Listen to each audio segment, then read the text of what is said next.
राजस्थान के एक गांव में मोहनलाल का परिवार रहता था, जो हंसी खुशी अपना जीवन जी रहा था। बच्चों की चहचहाहट, बच्चे स्कूल में जाते थे, मौज मस्ती करते थे। लेकिन एक दिन उनके जीवन में कुछ ऐसा घटित हुआ जिसने उनका पूरा जीवन ही बदल कर रख दिया। माया, मैं काम पर जा रहा हूँ। सुनो जी, आज राशन भी खत्म हो गया है। घर का राशन भी लाना है और बच्चों की फीस भी देनी है स्कूल में। आज ओवरटाइम करूंगा, जिससे कि ठेकेदार मुझसे ज्यादा खुश हो जाए, क्योंकि काम करने के बाद मुझे उनसे पैसे भी लेने हैं, बच्चों की फीस भी देनी है, घर का राशन भी खत्म हो गया है, राशन भी लाना है। संभल के मोहन, ईंट भारी है। जल्दी काम खत्म कर लेता हूँ, फिर ठेकेदार से पैसों के बारे में भी बोलना है। अरे मेरी कमाई! जल्दी किसी को बुलाओ।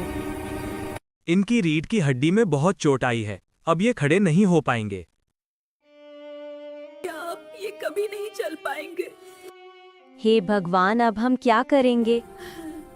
माया अपने बच्चों के लिए कुछ खाने का देखती है, लेकिन जब वह डब्बे को खोलती है तो डब्बा भी खाली मिलता है। यह देखकर उसकी आंखों में आंसू आ जाते हैं। और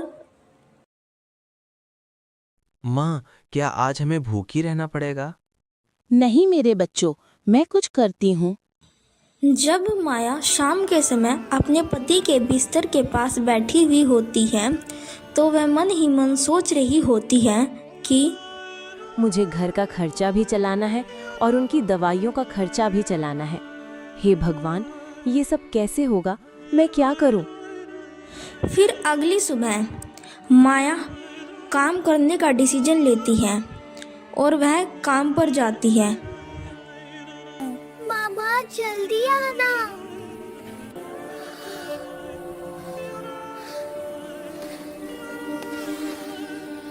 मुझे भी नई किताब चाहिए, लेकिन माँ से कैसे बोलूं? माँ तो पहले से ही इतनी परेशान रहती है।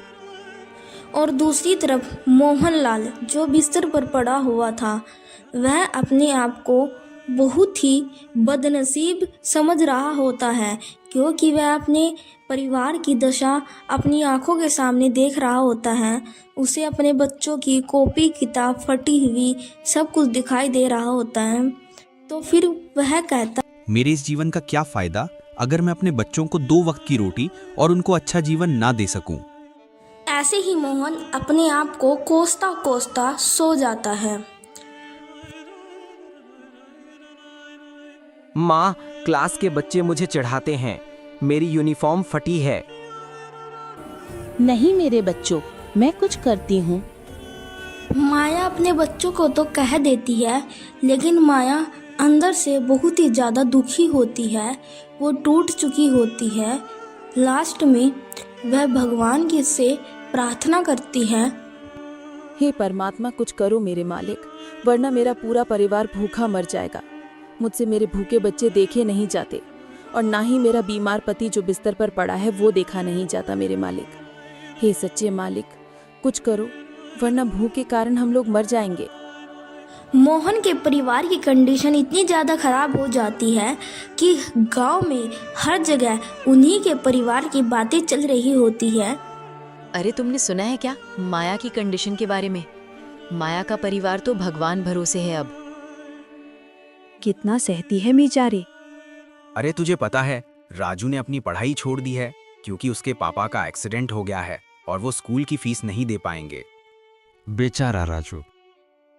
और दूसरी तरफ मीरा काम पर जाती है और दूसरों के घर पर काम करने के बाद जो उसे थोड़ा बहुत पैसे मिलते हैं, वह पैसे उसको अपने पति की दवाई में वह खर्च हो जाते हैं।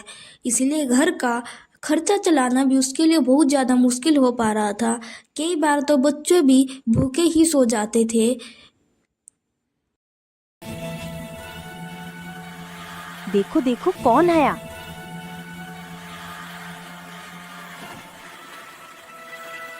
राम राम बहन जी, मोहनलाल का घर कहाँ है?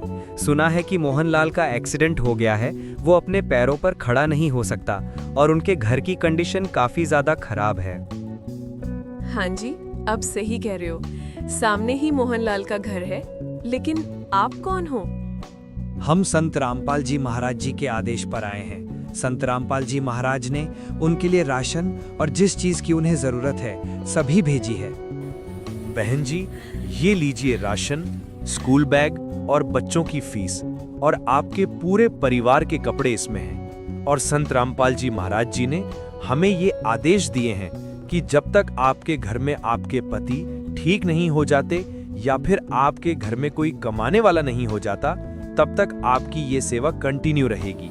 आपको जिस चीज की भी जरूरत हो, आप सभी चीज बिना किसी चिंता से कि हमें बता सकती हैं। आप सच में भगवान बनकर आए हैं मेरे परिवार के लिए। माँ देखो, नया स्कूल बैग, ये किताबें, ये मिठाई। मोहन का परिवार अब बहुत ही ज़्यादा खुश था। बच्चे भी बहुत ज़्यादा खुश थे क्योंकि अब उन्हें किसी चीज़ की फिक्र नहीं थी। आज पूरे परिवार के लिए अच्छे से भोजन बनेगा। अब मोहन का परिवार संत रामपाल जी महाराज जी को धन्यवाद करने के लिए अपना सिर झुकाते हैं। अब पूरे गांव में संत रामपाल जी महाराज जी की चर्चा होने लगती है। हाँ भाई, बाबा जी ने तो कमाल ही कर दिया। सुना है कि उनकी कोई अन्नपूर्णा मुहिम चली हुई है। वो जरूरतमंद लोगों को राशन फ्री पहुंचाते हैं, जिसकी जो भी जरूरत है। अगर किसी के घर में बच्चे हैं तो उनकी स्कूल फीस, उनके कपड़े, यहाँ तक कि घर का सारा सामान, सब कुछ फ्री होता है। यहाँ तक कि जब तक उनके घर में कोई कमाने वाला नहीं हो जाता, तब तक ये चीज उनको मिलती रहेगी। वाह, ये तो सच में भगवान आए हैं। अरे हाँ, अपने गांव का जो मोहन है उसका एक्सीडेंट हो गया था। उनके घर में सारी चीज यही तो पहुंचा रहे हैं, राशन, कपड़े, बच्चों की फीस, यहाँ तक कि मोहन की दवाई का खर्चा भी।